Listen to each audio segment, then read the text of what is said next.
안녕하세요. 김영로 TV의 날짜 이야기입니다. 자, 오늘은 7월 8일이 되겠습니다. 7월 8일은 세계 작가의 날이네요. 세계 작가의 날이면서 방위산업의 날이기도 합니다. 이 두 가지 이슈로 함께 소개를 해드리겠습니다. 하여튼 이야기를 시작하기 전에 이걸 부탁드리는 거 있죠? 구독과 좋아요, 그다음에 알림 설정, 댓글을 이렇게 좀 남겨주시면 더없이 고맙겠습니다. 일단은 오늘이 작가의 날이라고 했는데 그 다음에 방위산업의 날이라고 그랬어요. 그래서 제목을 팬이 세상을 바꾸고 기술이 나라를 지킨다. 이렇게 한번 잡아봤습니다. 네, 7월 8일에는 뭐 서로 전혀 다른 듯하지만 깊은 공통점을 가진 두 기념일이 겹쳤는데 바로 말씀드린 대로 세계 작가의 날과 방위산업의 날이 되겠습니다. 한쪽으로는 이제 팬으로 세상을 기록을 한다라는 얘기죠. 그리고 다른 한쪽은 기술로 나라를 지킨다. 그런 이야기가 되겠습니다. 네, 오늘 이 두 이야기를 함께 살펴보도록 하겠습니다. 세계 작가의 날. 작가는 뭐 단순히 글을 쓰는 사람이 아니죠. 뭐 한 시대를 기록을 하고 사람들의 마음을 또 움직이고 그러면서 역사를 남기는 그런 사람들이 되겠습니다. 뭐 소설을 쓰는 소설가, 네, 시를 쓰는 시인이 있고, 그다음에 이제 산문을 쓰는 수필가가 있죠. 그리고 연극을 만드는 희곡을 만드는, 그다음에 뭐 영화 대본을 쓰는 사람도 있을 겁니다. 하여튼 이 뭔가 페노로 글씨를 쓰는 사람들은 그냥 쓸데없는 얘기를 쓰는 게 아니에요. 그 시대에서 느끼는 어떤 그 공감대가 가는 그런 그 이제 내용들이라든가 아니면 절박한 내용. 그리고 어 뭔가 그 아픈 그런 또 일면이 이제 있겠죠. 그런가 하면은 아주 그 즐겁고 기분 좋은 내용도 있을 거예요. 그런 내용들을 갖다가 소설이 됐든 시가 됐든 수필이 됐든 희곡이 됐든 시나리오가 됐든 그렇게 그 인제 쓰면서 그 한 시대의 그 단면을 그렇게 기록으로 남긴다라는 그런 의미죠. 그래서 우리가 읽는 한 권의 책에는 한 사람의 수많은 고민과 시간이 거기 담겨져 있죠. 소설을 쓴 분, 그 소설을 쓴 입장에서 여러 가지 다른 책도 읽고 그다음에 자기가 경험하고 한 거를 어떤 그 독특한 그 시각을 갖고 사회를 바라다 보면서 그걸 기록으로 남긴 거예요. 시도 마찬가지입니다. 언뜻 보면은 이 시가 상당히 그 상징성이 있고 그다음에 은유 기법을 써 갖고 음 '아 이게 무슨 얘기야?' 뭐 이렇게 그 받아들이는지 모르지만 그 시를 철저히 그 분석해 가면서 곱씹어 보면 그 이면에 아주 독특한 나름대로의 그 어떤 서리빨을 서는 그런 이제 논리가 있다라는 그런 말씀을 좀 드리겠습니다. 뭐 수필가도 마찬가지죠. 에세이를 뭐 그냥 쓰는 게 아니거든요. 그 사회를 바라보는 시각, 그리고 본인의 인생관, 본인의 경험 뭐 이런 것들이 녹아 들어 갖고 엑기스를 글로 표현한 게 바로 수필이고 시고 소설이에요. 그래서 그 안에는 수많은 고민과 시간이 담겨져 있다라고 말씀을 드릴 수 있겠습니다. 뭐 책 소설책에 무슨 시간이 담겨져 있어?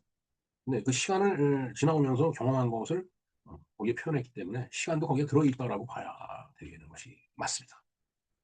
그래서 좋은 작품은 수십 년, 어떤 것은 수백 년이 지나도 살아있죠. 지금 뭐 이 서양의 고전이라든가 우리나라에서도 그 뭐 여러 가지 그 이 소설 같은 게 있잖아요. 홍길동전이니 이런 것들 또 지금까지 살아남아 있는 거거든요.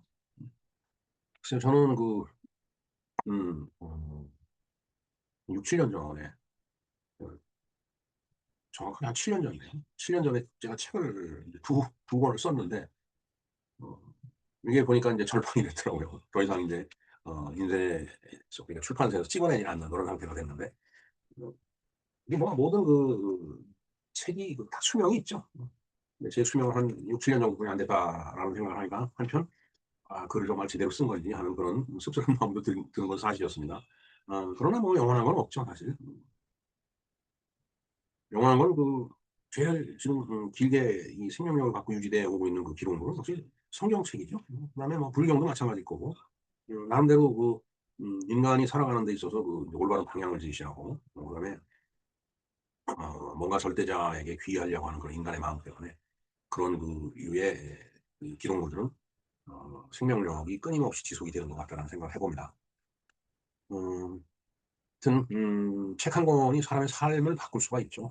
책을 읽고서 크게 감명받아 갖고 인생관이 바뀌는 경우도 있습니다 사실은. 그리고 한 편의 시를 읽고서 눈물을 쭉 흘리는 경우도 있고요. 하여튼 그러면은 그 시를 읽은 사람은 절망 속에서 또 살아나서 희망을 갖게 되죠. 그러니까 절망 속에 희망을 심어주는 것들이 바로 이 시라든가 소설이라든가 이런 것들이 되겠습니다. 네 그리고 오늘 또 방위산업의 날이라고 말씀을 드렸는데 그런 반면에 방위산업은 국민의 안전과 국가의 평화를 지키기 위한 그 기술이죠.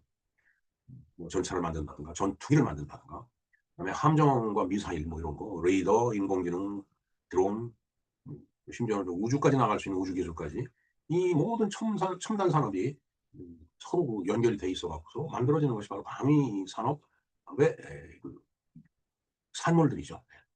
조금 전에 말씀드린 대로 뭐 전차, 전투기, 뭐 함정이 다 마찬가지죠. 그러면 AI, 인공지능, 드론 이런 것들이 그리고 이제 로봇 기술까지 이제 나와갖고 정말 이제 어, 사실은 고지를 점령하기 위해서 그 병사가 이제 끝까지 올라가서 이제 그 육박전 뭐 이런 거를 해갖고서 고지를 탈환하잖아요.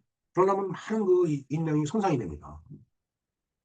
그런데 이제 그걸 대신해서 로봇이 이제 무기를 들고 뛰어 올라가면은 인명의 손상도 줄어들고 글쎄요 서로 로봇을 올려보내겠죠. 그렇게 되면 그럼 로봇끼리 싸우는 그런 세상이 이제 올 것 같습니다. 자, 하여튼 최근에 우리나라의 방위 산업은 세계 여러 나라에 수출이 되면서 국가 경쟁력의 중요한 분야로 성장을 하고 있습니다. 하지만 그 물건을 사는 쪽에 있어서 또뭐 나름대로 그 대륙 그 내부에 있는 그 나라들끼리 어떤 그뭐 의리라든가 이런 걸 생각해서 훨씬 훌륭한 무기를 우리가 만들고 있음에도 그게 판매가 안 되는 경우가 종종 있는 것 같아요. 하여튼 뭐 그런 것을 또 뛰어넘고 해외에 수출하는 것이 그게 외교고 또 비즈니스 아닌가 이런 생각을 해봅니다. 가장 좋은 무기는 사용하지 않아도 되는 무기죠. 글쎄요. 사용하지 않아도 되는 무기는 뭐가 있을까요? 핵폭탄이죠. 핵폭탄은 쓰려고 만드는 게 아니고 쓰지 않으려고 만드는 거라고 그러더라고요. 하여튼 그 강한 국방은 전쟁을 하기 위해 있는 게 아니고 결국은 힘을 길러모으기 위해서 평화를 지키는 그런 역할을 하게 된다는 얘기죠. 자, 그래서 방위산업의 날은 비교적 최근에 이 제정된 기념일이 되겠습니다. 한번 그 정리를 해볼까요? 제정 근거가 방위산업 발전 및 지원에 관한 법률 일부 개정이 되면서 2023년 8월 8일 날 이제 법이 공포가 됐는데 기념일로 제정된 것은 매년 7월 8일이다. 그래서 이제 일부 개정이 되면서 이제 첫 공식 행사가 2024년 이후에 어, 그 시행이 됐는데 이런 기념 행사 같은 거는 2025년도 이때부터 좀 본격화가 됐다라고 이렇게 지금 기록이 되어 있습니다. 네, 근데 왜 7월 8일이 그 방위산업의 날일까요? 이 정부가 방위산업청, 줄여서 방사청이라고 하죠. 여러 그 이제 후보 기념일 중에서 기념일 후보죠. 국민 설문지를 통해 갖고서 이렇게 날짜를 정했는데 이 7월 8일이 임진왜란 당시에 사천해전에서 거북선이 처음 그 실전에 투입된 날이라고 합니다. 즉 1592년 7월 8일이 거북선이 투입된 날이에요. 실전에. 그래서 이제 이 7월 8일을 방위산업의 날이라고 이렇게 지정을 한 것이 되겠습니다. 자, 한국 최초의 대표적 해상무기 역시 거북선이죠. 그다음에 이제 기술 기반의 국방력의 상징이 될 수가 있죠. 방산업이라는 게 그렇잖아요. 그리고 K방산의 역사적인 어떤 상징성도 갖고 있죠.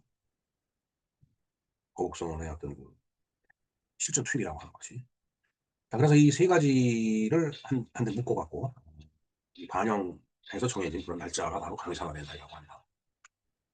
네, 하여튼 핵심적으로 한 줄로 정리한다면 2023년 8월 8일 법으로 제정이 돼갖고 매년 7월 8일을 방위산업의 날로 기념을 한다는 어, 그 조항이 들어가 있기 때문에 저건 법이니까 지금 제정되며 방위산업의 날로 기념한다라고 되어 있으면 기념하는 거예요.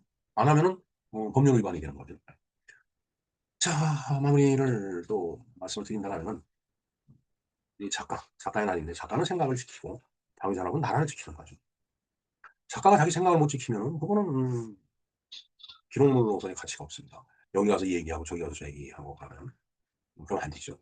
그래서 펜하고 이 기술 이건 서로 다르지만은 미래를 위한 준비라는 점에서는 같은 의미를 갖고 있다라고 봐도 되겠습니다. 자, 오늘 좋은 책 한 권을 좀 펼쳐보시고요. 그다음에 평화의 소중함도 함께 생각해 보면 어떨까 하는 생각을 합니다. 네, 지금까지 김영로 TV의 날짜 이야기였습니다. 감사합니다.